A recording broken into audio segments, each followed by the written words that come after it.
Bonjour à toutes et bonjour à tous. Cette vidéo est dédiée à l'ère du Verseau. Avant de parler de l'ère du Verseau, il faut que je vous explique ce qu'est une ère. Une ère est un cycle qui dure 2160 ans. Pendant 2160 ans, le Soleil, lorsqu'il se trouve à la verticale de l'équateur, est en parfait alignement devant une constellation. La constellation est un groupe d'étoiles qui représente un signe du zodiaque. On a 12 groupes d'étoiles, 12 constellations, 12 signes du zodiaque. Cet alignement du Soleil devant l'équateur change doucement, et ce depuis des millénaires. Pourquoi ? Parce que ce mouvement dépend directement du mouvement de la Terre qui tourne sur son axe comme une toupie. C'est ce mouvement de la Terre en forme de toupie qu'on appelle oscillation qui va provoquer un changement d'axe de la Terre elle-même. Comme l'axe de la Terre change doucement depuis des millénaires, du coup, l'équateur change aussi d'inclinaison et le Soleil peu à peu s'éloigne de la constellation du Poisson pour aller devant la constellation du Verseau. J'ai essayé d'être très synthétique pour ne pas perdre votre attention.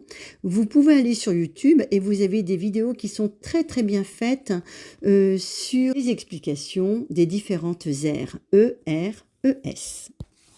Une ère dure 2160 ans. C'est ce que l'on appelle un mois galactique.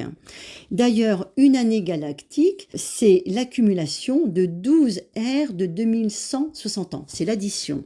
On additionne on multiplie 2160 ans par 12 et on a l'année galactique.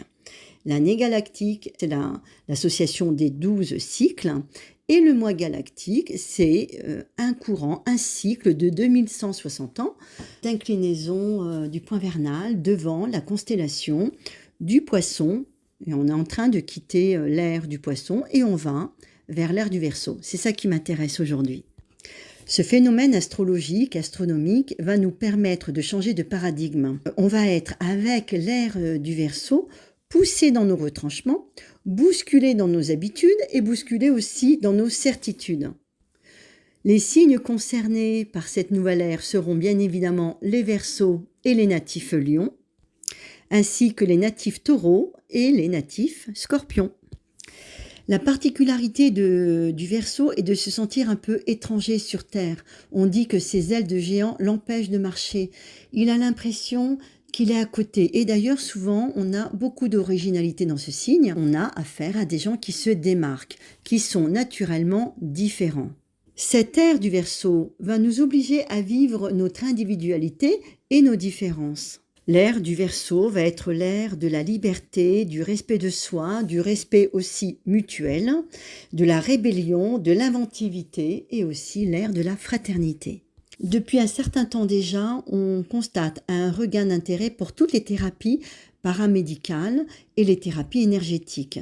On s'intéresse au chamanisme, à la libération d'entités, on parle beaucoup de la mort imminente avec ce fameux passage dans un tunnel, on parle de radiesthésie, de magnétisme, de médiumnité. Et beaucoup de consultants viennent me voir et me disent « Je voudrais donner du sens à ma vie. Je veux bien travailler, mais je veux savoir à quoi je sers. » La particularité du Verseau, si vous êtes ascendant Verseau, c'est très particulier parce qu'un ascendant Verseau arrive sur Terre en se disant « c'est pas mon programme, ça ne m'intéresse pas. Moi, ce que je veux, c'est retrouver ma communauté d'âme et retourner là-haut, retrouver les miens. » Le Verseau n'est pas très heureux d'être incarné parce qu'il trouve que la condition humaine est désespérante. Le Verseau ne veut pas appartenir à quelqu'un. Il n'est pas intéressé par toutes ces valeurs productives. C'est un humaniste. C'est quelqu'un qui est profondément inventif et qui a une façon de voir la vie avec un grand détachement. L'écueil de cette ère du Verseau, c'est qu'elle fait pousser comme des champignons toutes sortes de thérapies. Et parfois, on a affaire à je vais être désobligeante, mais à des pseudo-thérapeutes qui vont plus nous perdre que nous accompagner. On peut avoir des gens qui font un travail remarquable en hypnose, mais on peut aussi avoir des consultants qui ont consulté un hypnothérapeute et que l'on aura beaucoup de mal à faire revenir sur Terre. C'est dangereux.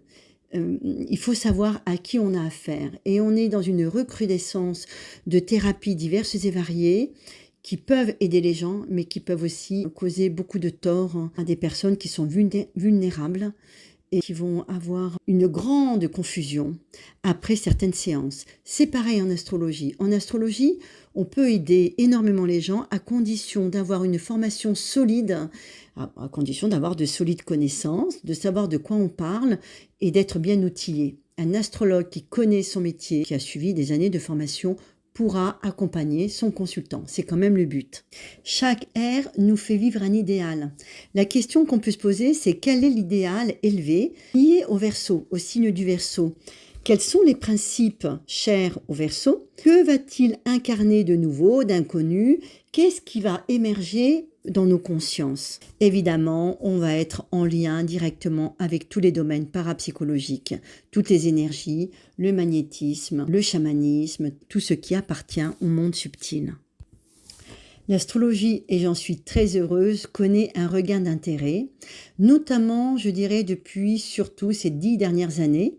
De plus en plus de personnes consultent un astrologue sans se cacher. Le but des consultations, c'est d'aider le consultant à trouver sa route, à retrouver sa route, à donner du sens à sa vie, à comprendre aussi la nature profonde des événements qu'il est en train de traverser. Pourquoi, comment, pour qui, dans quel sens, est-ce que je suis à ma place ? Quelle est ma véritable identité? L'astrologue est là pour accompagner son consultant. Il faut savoir que quand on travaille une ère, quand on est confronté à une ère, comme l'ère du Verseau c'est l'idéal à atteindre, il y a aussi la part d'ombre.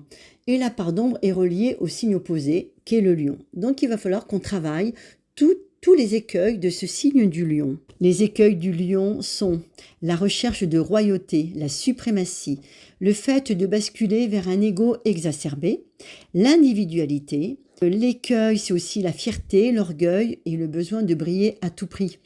Un lion mal vécu est un lion qui ne va pas se préoccuper des autres, qui va rechercher à rayonner depuis son épicentre. C'est un peu l'histoire de Phaéton dans la mythologie grecque qui voulait conduire le chariot du soleil. Il est parti avec ce chariot, mais il n'était pas expérimenté, plein d'orgueil et assez présomptueux. Le résultat a été un véritable désastre parce qu'il a semé la panique parmi les étoiles. Cette conduite dangereuse a aussi provoqué un désastre parmi les cultures sur Terre qui pour la plupart ont brûlé. Donc cette volonté de puissance, cette recherche de gloire, cette affirmation orgueilleuse, ce sont vraiment les écueils. Et le Verseau est là dans une recherche désintéressée d'humanisme et de fraternité. Le côté désintéressé, la capacité à aller dans des groupes et à épouser des grandes causes, ça c'est vraiment Verseau. Et en fait, on voit de plus en plus de mouvements, de fraternité, les gens se retrouver autour de mêmes idées et de mêmes valeurs. Comme on arrive à l'ère du Verseau, bien sûr, on quitte l'ère du Poisson. On est en train de quitter l'ère du Poisson, qui est l'ère judéo-chrétienne, le pouvoir rédempteur de la souffrance, l'empathie, la compassion, l'oubli de soi. Avec cette ère Poisson, on pouvait être aussi dans une profonde déprime, tous les mouvements de dépression, les mouvements liés aux drogues diverses et variées, qui nous font perdre conscience, qui provoquent une perte de soi, c'est aussi lié au Poisson. Avec l'ère du Poisson, on était à la recherche d'un Dieu qui nous pardonnait nos péchés. On avait des codes, comme ces codes de soumission, et la peur de ne pas aller au paradis. Si je me conduis bien, j'irai au paradis. Le Poisson, qui est l'ère que nous quittons, avait comme particularité ou comme point sombre le signe de la Vierge, qui était un signe à travailler. Eh bien, la Vierge nous demandait de ne pas être dans un contrôle permanent, parce que la Vierge veut absolument contrôler. D'un côté, le Poisson nous demandait de faire partie d'un tout, et d'un autre côté, la Vierge pouvait rétrécir nos vies. J'ai envie de m'abandonner, de croire, d'avoir de l'espoir, de m'oublier. Je peux rentrer dans une vie de sacrifice, et la Vierge dit mais comment et pourquoi et pour qui ? Le mauvais côté de la Vierge, c'est le syndrome d'anxiété et l'incapacité à lâcher prise et à se laisser aller. À force de contrôler, on a peut-être rétréci la vie de l'humain. À force de le mettre sous cloche et sous contrôle, on arrive à cette ère du Verseau qui est l'ère de la rébellion. Cette rébellion peut se vivre au niveau social, mais elle peut se vivre aussi au niveau individuel. Dans quel domaine de ma vie suis-je en réelle rébellion ? En astrologie karmique, les ères sont très très intéressantes parce que on imagine que la conscience humaine va s'élever au fur et à mesure des incarnations. Moi, j'aime bien regarder le thème à travers cette lunette qui me donne une autre dimension sur la vie d'un individu. En astrologie karmique, on imagine que l'âme se détache de son corps et qu'elle va continuer sa route. Cette âme traverserait les différents cycles et différentes ères, justement. Ces fameuses ères pourraient être à l'origine de ce que l'on appelle les synchronicités. L'univers est un organisme vivant et les planètes dégagent un taux vibratoire très différent en fonction des énergies de chacune. Chaque planète va apporter une énergie, va provoquer un événement et va nous demander de travailler quelque chose dans nos vies. Par exemple, Uranus va nous demander de vivre le changement d'habitude, va nous demander de nous réinventer, de bousculer nos codes et nos schémas. Quant à Saturne, par exemple, Saturne va nous demander de travailler la structure, l'organisation, la méthode. Saturne nous aide à construire et nous aide aussi à comprendre. Mercure va nous aider à communiquer et Vénus va nous montrer dans quelle partie de notre vie on se sent bien. Vénus, être bien portant.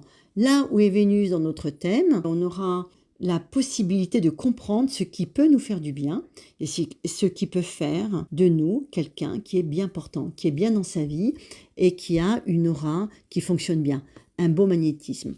Le magnétisme qui se dégage de nous, c'est quand même Vénus. La Lune va parler de notre émotionnel, de notre rapport à la mère, à la famille, à la sensibilité. Si vous avez la Lune dans le signe du Verseau, vous êtes profondément détaché de cette humanité qui a des codes et des conventions.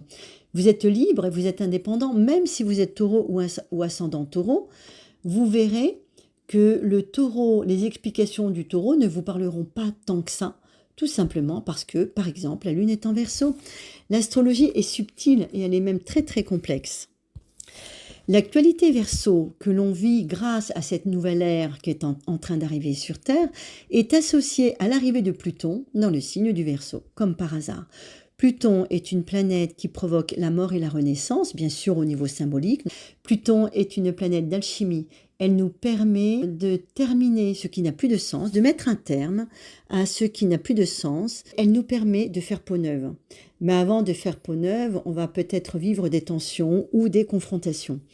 Pluton va rester dans le signe du Verseau environ 15 ans. Oui, je pense une bonne quinzaine d'années.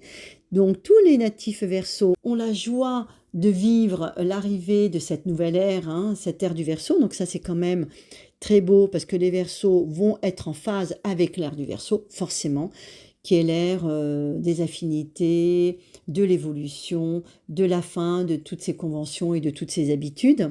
Le Verseau est inventif et chanceux, je le répète. Et Pluton va nous inviter à respecter les besoins de notre âme. Qu'est-ce qui pourrait faire du bien à ton âme? Pluton va nous permettre de voir clairement toutes nos parts d'ombre et d'y faire face, de les travailler et de voir comment on peut les dépasser. Avec cette actualité plutonienne, on peut aussi associer le fameux transit de Saturne dans le signe du Poisson. Et Saturne est une autre planète de défi important parce que son emplacement va nous permettre de comprendre dans quel domaine on est bloqué, quelle est l'attitude défensive et pourquoi. On peut dire que Saturne n'a pas toujours une belle réputation, mais c'est une planète incontournable. Saturne va parler de notre incarnation. Les événements, lorsqu'il s'agit des transits de Saturne, auront lieu. Très souvent, les événements ont lieu, c'est comme une horlogerie fine. Avec Saturne, on est confronté à des défis terrestres qui vont nous permettre de nous construire. Uranus et l'ère du Verseau nous emmènent vers un idéal, mais avant d'atteindre un idéal, il faut qu'on travaille la structure. Il faut aussi qu'on se dégage d'empreintes lourdes du passé. Il faut peut-être que l'on travaille sur notre généalogie, sur notre enfance et sur nos conditionnements. On quitte l'ère du Poisson pour arriver à l'ère du Verseau. Et comme par hasard, Saturne est encore en Poisson et nous demande de travailler les écueils du Poisson. Le Poisson peut vivre ce que l'on appelle le complexe de fuite.